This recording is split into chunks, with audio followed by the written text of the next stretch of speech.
How's it, guys, and welcome to my channel where I have been profiling a variety of truly unique Airbnb stays. We visited a self-built, not so tiny home. We've explored the barn conversion of the famous painting pig. We've been swept up in the magic of a fairy tale cottage, and we've also enjoyed a luxury villa that seems to stretch into the sunset. And today we're off the beaten track. We will be profiling a stay that, if you had told me a couple of years ago that something like this existed, I don't think I would have believed you. So today we will be profiling one of the cave suites at Kagekamas, and I'm very excited, so let's get straight into it.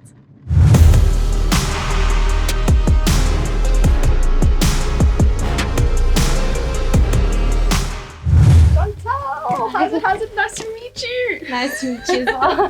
Thank you for having me in this beautiful pocket of nature. It just blows my mind that we are in this middle of the space where it's just this collection of rugged rocks that fit seamlessly together. I don't understand how you guys managed to come up with this design.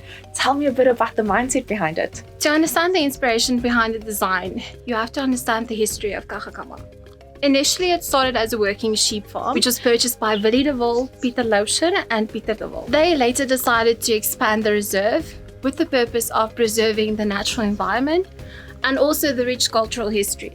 And over the years, the friends and family started visiting, and they were in such awe of how stunning this place is. They decided to share it with friends, and later just expanded to locals, international guests, all over the place. You know, it just blows my mind. I've seen this as quite a common thread, that these unique stays first develop out of a passion for people who just enjoy what they're doing and then want to open it up for others to share as well. But a cave, how did they fit a room into a cave? The initial idea was for the rock, or the cave rooms, to blend into the natural rock formations. So basically they just wanted the lodge to merge into the surroundings.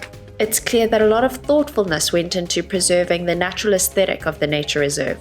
The cave suites are a beautiful extension of the magnificent rock formations behind them. Love that you're preserving what the space originally looked like. How long did it take to build? So Kagekama Nature Reserve is continually expanding. In actual truth, we can't tell you how long it took to build, because in truth it's not finished yet. But it took approximately 4 years to build the lodge. The hut suites were built first, and then the cave suites followed. In more recent years, we decided to come up with an idea of sleeping under the stars, which then led to building the open air suites. And Klipspringer Boma, which is our latest addition to our camping sites, have been built in 2020. Well, for a work in progress, I think what you guys have put together, it's remarkable. So the cave suites that we are profiling today, do you know a bit about what the foundation is made of? What is the structure built from? How is it standing up? So certain caves have natural sandstone walls, and then we tried to copy that into the roofing and the other walls as well. So some of them are artificial, but regardless of which cave you stay in, it does feel like you're sleeping in a natural cave. The cave suite facade may indeed be man-made, but the attention to detail when it comes to both color and texture sees a perfect blend of the natural surroundings mixed with architectural brilliance. So what finishes or details are you most proud of when looking at the caves? And I think the positioning is my favorite part, because either you have amazing views of sunsets or fynbos, and you don't really get that in your backyard. I still don't get the colors that we've got here today. It's like somebody just turned up the vibrance and saturation on life. From the external view, it is gorgeous. I'd love to see the insides though. Can we go check it out? Yes, let's head on through. Go.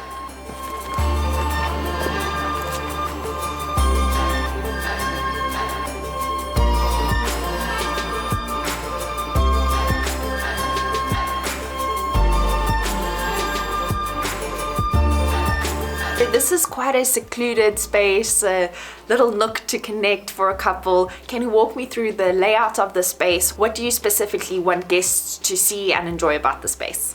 So as you walk in, you get your bed over here. We have a nice little ottoman for you to put your luggage on while you unpack. And then we have a nice chair for you if you'd like to sit and just relaxed. And then over there we have a dressing table / coffee station. And also next to it we have a mini bar and a little cupboard there if you need to hang any clothing.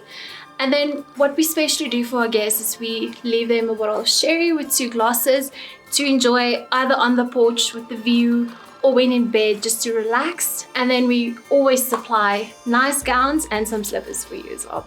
So our bathroom in the cave suites, it sticks to the natural cave feel. And if you take a shower, you'll feel like you're out in nature, maybe underneath a waterfall.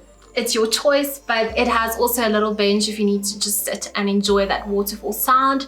It does echo quite a bit in here, so you get that natural out in nature feeling if you're in there. For a relatively compact space, they have not only managed to stay on theme with their outdoor-inspired interior design, but they have also provided a roomy space that is effortless to move around in.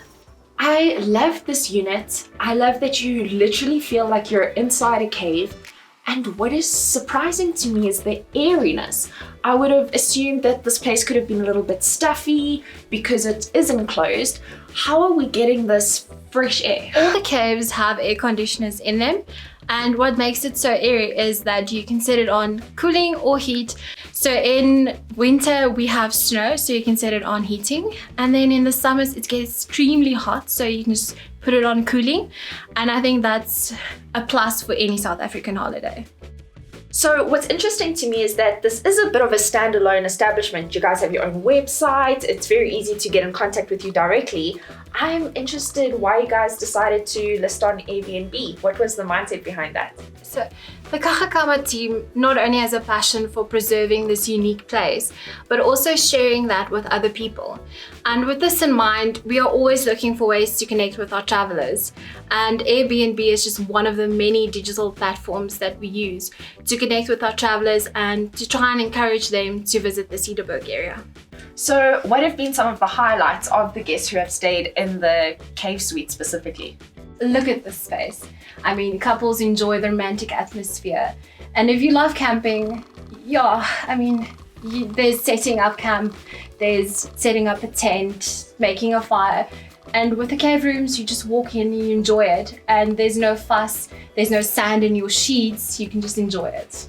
What I've observed about the space is that it is compact and wonderful for a couple to maybe get away. I'm assuming only 2 people can stay in here, and on average, how often or how long do people stay? So on average, we have people staying for 1 or 2 nights. The caves can only accommodate 2 people at a time. Unfortunately, we do not allow any children in the cave suites. So Chantal, I've just loved looking at the interior. I love being outside.